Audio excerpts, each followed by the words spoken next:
ფული რომ მქონდეს ისეთი იდეები მაქვს რა ასამობ.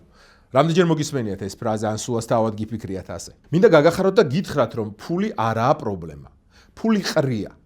პირდაპირი მნიშვნელობით ყრია. ის მსოფლიოში, მათ შორის საქართველოშიც გაცილებით მეტია, ვიდრე ბიზნეს იდეები. ის არის საკმარისად ბევრად მეტი.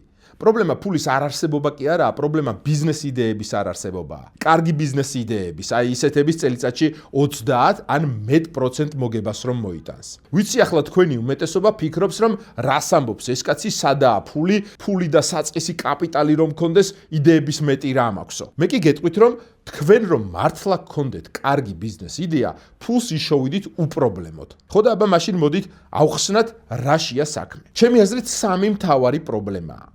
პირველი და ყველაზე გავრცელებული, რომ ადამიანებს აქვთ საშინელი ბიზნეს იდეები და გონიათ რომ მაგარი იდეა აქვთ და რა თქმა უნდა ამაში ფულს მათ არავინ აძლევს. მეორე არის ის, რომ ადამიანებს აქვთ კარგი იდეები, მაგრამ ეშინიათ ვინმესთან ფულზე მისვლა იმის გამო, რომ იდეა არ მოპარონ. და მესამე კი, აქვთ კარგი იდეა, არ ეშინიათ რომ მოპარავენ იდეას, იმიტომ რომ აქვთ ნაფიქრი დაზღვევის მექანიზმებზე, მაგრამ არ იციან სად და როგორ მოძებნონ ინვესტორი. ისე წერან დაუგუგლე და სოფლიოში ფულის მასა დაახლოებით 150 ტრილიონი დოლარის ეკვივალენტი ყოფილა.